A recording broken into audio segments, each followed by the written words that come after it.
Thank you for joining HQTS's Industry Expert Interview Series.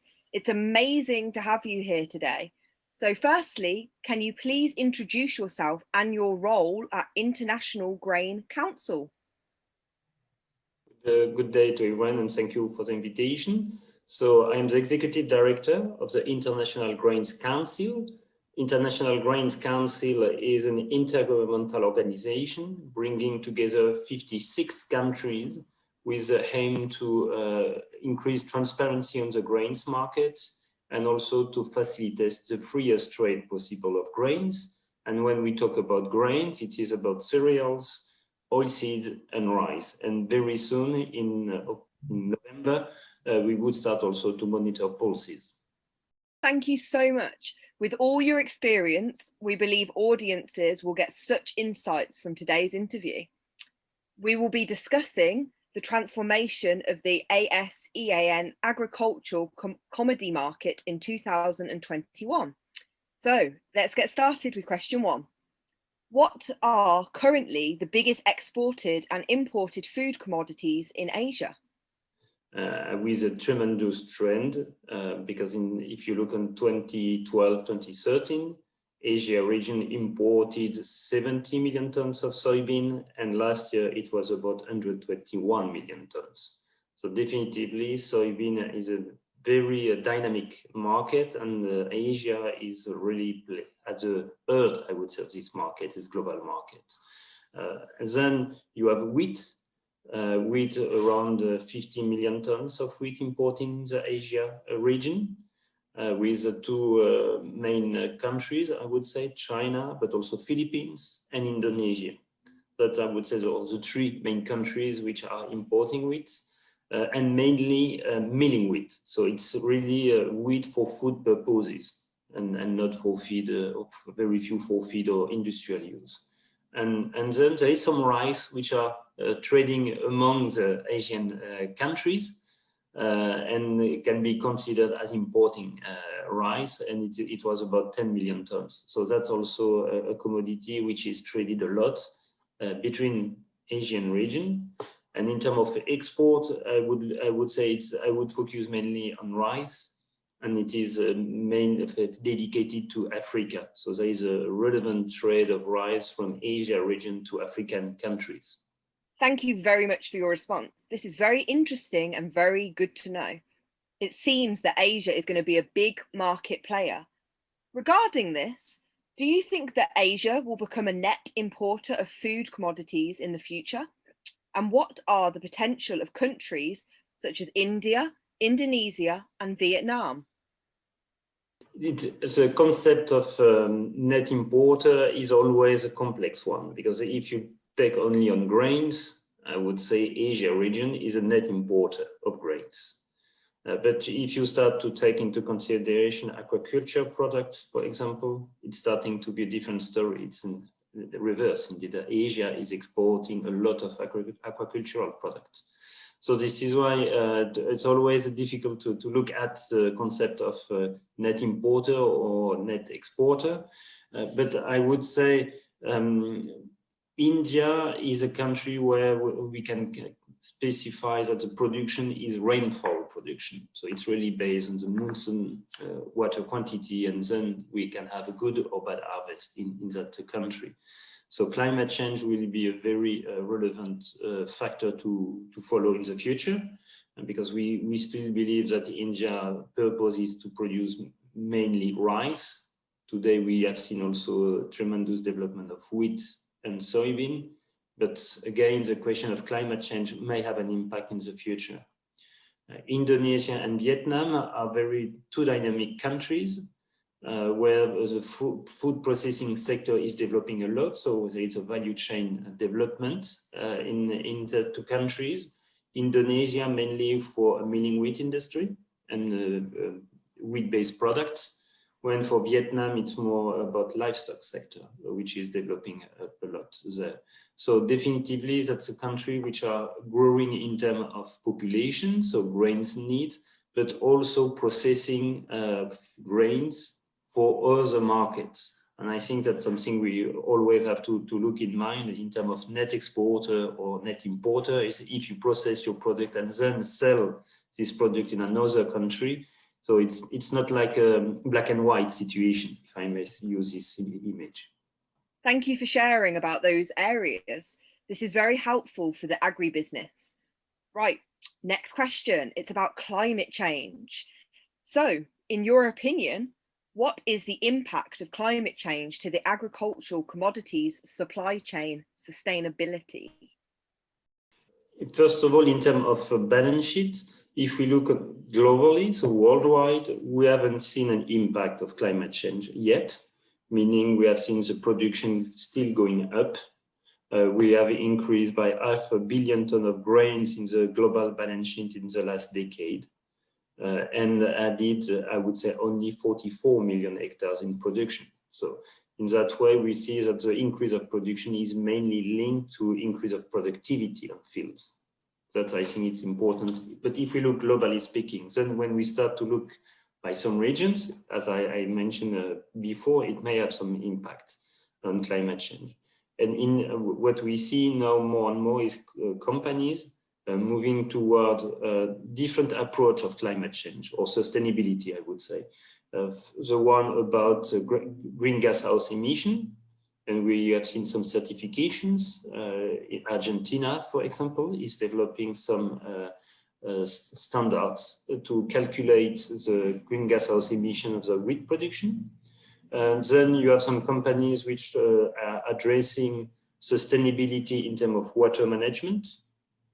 You have a company like Olam, which is looking a lot about the water management and rice production for the moment. And you have other companies which are dealing about sustainability and landscape, environmental landscape and biodiversity. So you have these three, I would say, these three mega trends in terms of sustainability criteria. And what we see as we are more outside of the market is in one point of time, there will be a need of harmonization between the different operators, because the grain sector is a trade of volumes. We are not, it's not a trade of small part of volumes. When a boat is moving through the Pacific, we are talking about 90,000 tons of grains. So that's mean indeed in one point of time, they will need some harmonization about the standards in order for the operators along the grain value chain to give a feedback to the consumers about how the grains has been grown, how it has been treated, and is it responding to some sustainability criteria. So I think it is a field really in expansion at the moment. Companies are doing their own sustainability report. Certification companies are including some specific services on it. So we see really a tremendous development, a promising development. And I would say it is also an engagement, despite COVID-19, it is an engagement of all the world grain sector to try to respond to societal demand. Thank you for your input. And sustainability is very important and it has a massive impact around the world. So it's very helpful for people to understand the impact of global warming by such actions, by organic practices, advocating policy changes. They are all very, very interesting answers. So thank you very much. The next question is about trading agreements. Do the recently signed trade agreements between the EU and Asia have major effect in the market? For example, EVFTA, the EU-Vietnam Free Trade Agreement. I would say, first of all, it is right. When there is a free trade agreement, there is always new opportunities, because you keep down all the market access barriers. So definitively, there is an opportunity for traders.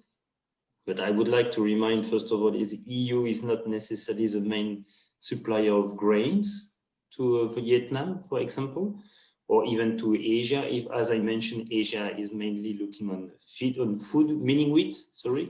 So, and when we look about milling wheat, it's mainly US, Canada, Australia, Ukraine. So some suppliers which are closer to that region rather than EU. So here there is a question of competitiveness for the EU operators. But if I look about 2 years ago, EU exported only 0.6 million ton of milling wheat to the ASEAN region. But last year it has increased, for example, linked to the demand from China. So there is opportunities definitively to take. And I would like to mention also barley. Barley, for example, for Vietnam, as it is a country which tries to improve its production in terms of meat and aquaculture, barley is a good grain for livestock sector. So I think there is also opportunities there for more trade between EU and Vietnam. But beyond the grains, as I said, aquaculture is very important also, and there is maybe an opportunity for Vietnam to export more aquacultural products toward the EU. And finally, I would say beyond the quantity or the raw material, you have also all the phytosanitary process, which are addressed under free trade agreement.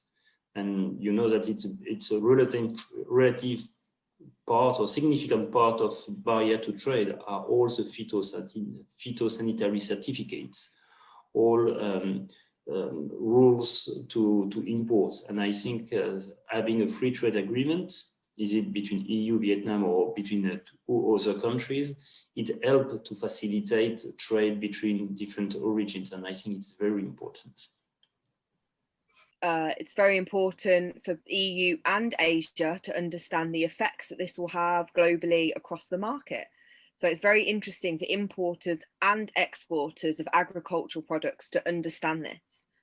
Right, last question for you today.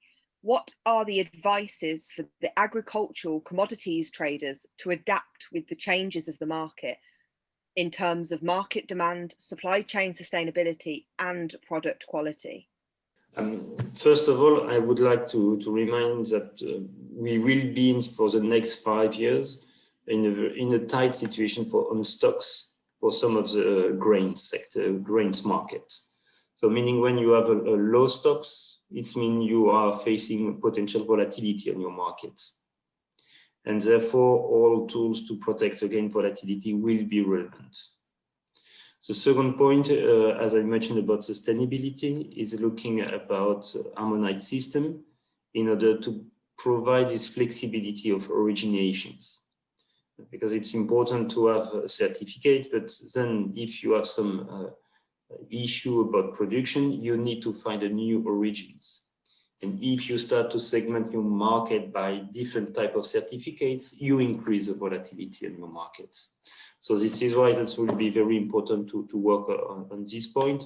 And the last one is we usually look about trade of grains with, I would say, US stock exchange or EU stock exchange. But now we have also to realize that there is a very efficient stock exchange in Asia region.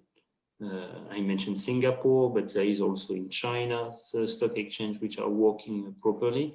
And I think it's also tools which are very relevant for the future, because having these different stock exchange working properly, it provides for operators a price discovery system, and which provide more transparency also on the market and more predictability.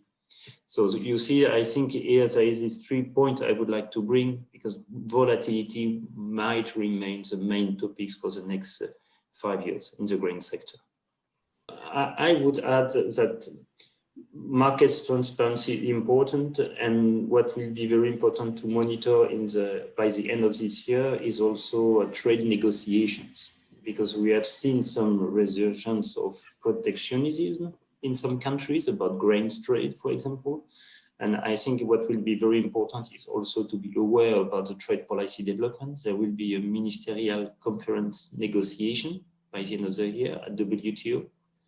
World Trade Organization, and I think it's very important to look at what will be the main political messages. I don't know if there will be a concrete actions, but I think the main priorities for the future in terms of trade policy development will be important in the near future. So really looking about WTO discussion, what is happening there, about sustainability, as you mentioned, there is some discussion to link sustainability debate with trade policy, for example. So that's, I think, very few topics, very important to look at before the end of this year. Great, thank you very much. It's very interesting and that is great advice. I think all of our listeners will be very, very interested to hear this. So thank you, Arnaud, for joining our HQTS interview today. That is the end of the interview and we look forward to future interviews with you. Thank you again. Thank you. Have a nice day.